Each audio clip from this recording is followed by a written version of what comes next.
We've done a lot. We've covered a lot when it comes to this relationship, this pursuit of divine love. I think understanding the soul contracts a little bit better is a place where we're going to begin. We're going to begin to do that, to exercise that, to see more of that. We're going to start working on what are you really attracting to you.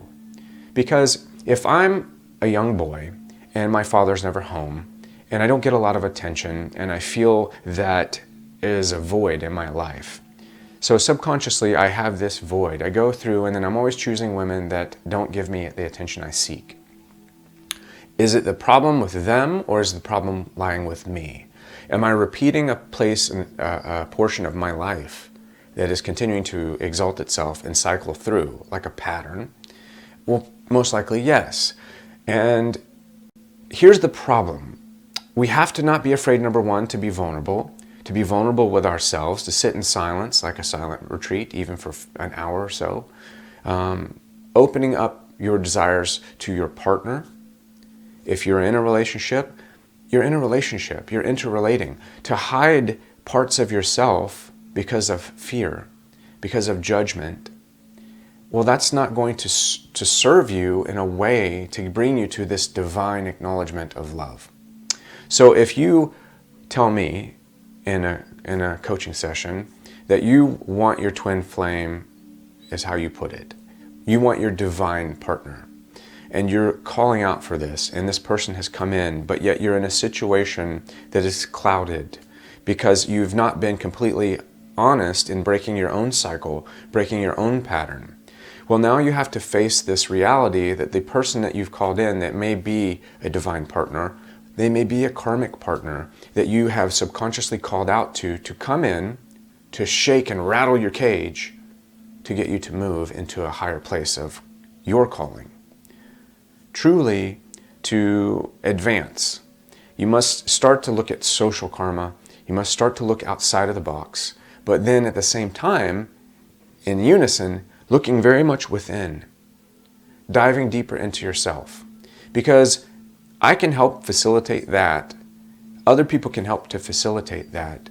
But until you truly start to honor your internal self and honor that inner voice, to honor your heart song, your truth, nobody can really give you the nudge to get right here in the moment.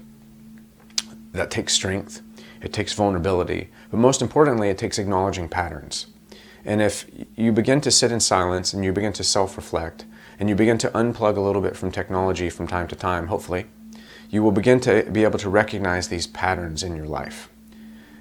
Once we can recognize the patterns, we can begin to address those patterns. Even like myself being bulimic in the past, it was a pattern and it was a self-defeating pattern, so I was able to recognize that. Even with post-traumatic stress disorder, it's a pattern.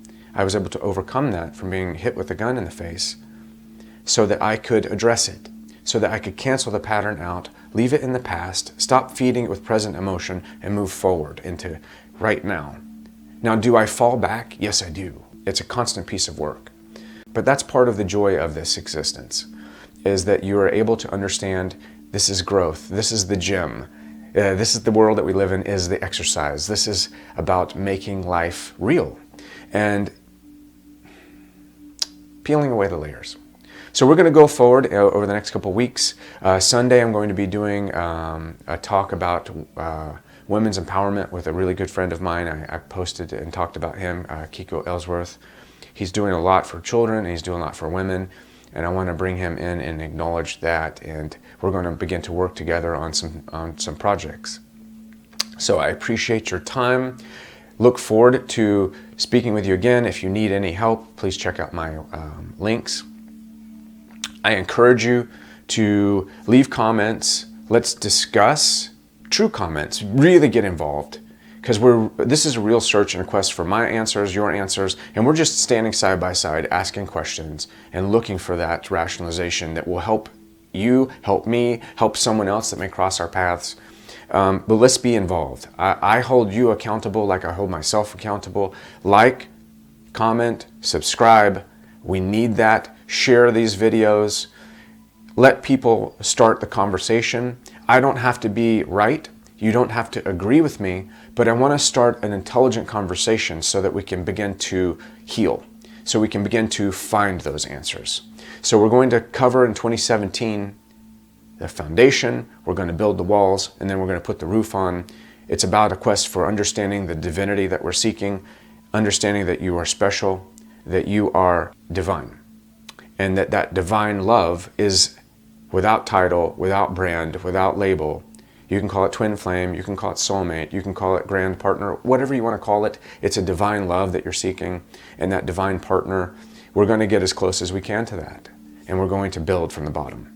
Peace, light, and love. I love you all. Thank you for joining me. Have a wonderful new year, and I will see you on the other side.